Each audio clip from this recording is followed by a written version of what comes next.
fíjense,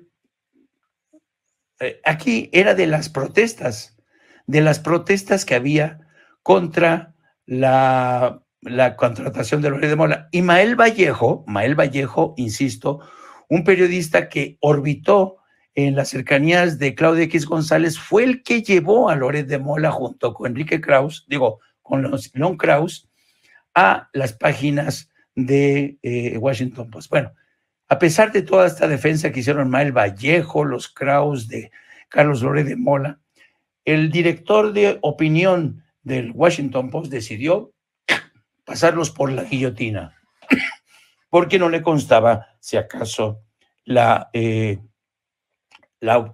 opiniones que publicaban eran realmente opiniones de calidad.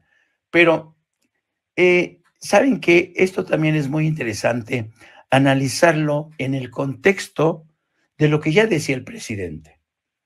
¿Cómo es posible que The Washington Post haya permitido que le colasen a personajes como Loret de Mola? Un periodista que en Estados Unidos, si conociera su verdadera historia, no publicaría en un solo periódico. Nada, estaría vetado por cuestiones de carácter deontológico y ético. Pero bueno, ya saben que en México la indulgencia a este tipo de personajes es ilimitada. Pero el presidente hizo mención esta mañana a la crisis que de hecho se está viviendo en este mundo editorial. Y fíjense que en este sentido yo les recomiendo para aquellos que sepan leer en inglés un libro fantástico que fue escrita por la exdirectora hoy del New York Times, que se llama Jill Abramson. Fíjense cómo le puso a su libro, Mercantes de la Verdad o Marchantes de la Verdad. Dice, el negocio de las noticias y la lucha por los hechos. Y la pregunta que muchos se hacen, porque ustedes saben que Jill Abramson fue una directora que llega de New York Times y realmente dura muy poco en el cargo. ¿Y saben por qué duró muy poco en el cargo?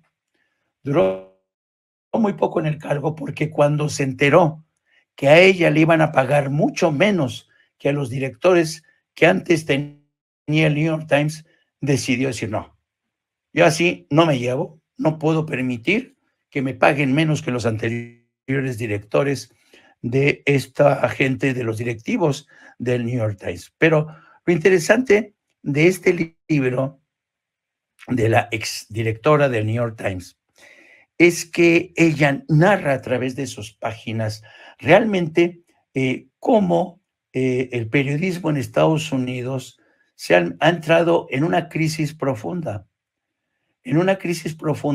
que tiene que ver con el modelo de negocios. Jill Abramson revela en este libro cómo desde la época de la presidencia de Barack Obama, fíjense, desde la presidencia de Barack Obama, los periodistas se vieron asediados por una campaña de investigaciones. Muchos de los periodistas eran requeridos por el Departamento de Justicia para que revelaran fuentes de información que tenían que ver con filtración de documentos de inteligencia. Y esta situación, que era muy preocupante ya porque era un atentado contra la primera enmienda de la Constitución que consagra la libertad de expresión, a estas campañas contra la libertad de expresión en Estados Unidos se sumaría la actitud de presidentes como Donald Trump. Ustedes se acordarán cómo Donald Trump se lanzaba un día sí y otro también contra medios de comunicación en Estados Unidos. Les decía a los medios más importantes que se le encargaban de inventar historias, que eran unos mentirosos, y realmente hizo un daño terrible a esos medios de comunicación. Pero espérense, esto es fascinante. Yo le llamo a esto el síndrome de Donald Trump en los medios de comunicación. Y es interesante. Efectivamente, Donald Trump fue un presidente que se empeñó en crucificar, en desaparecer algunos medios de comunicación que de por sí ya estaban en crisis.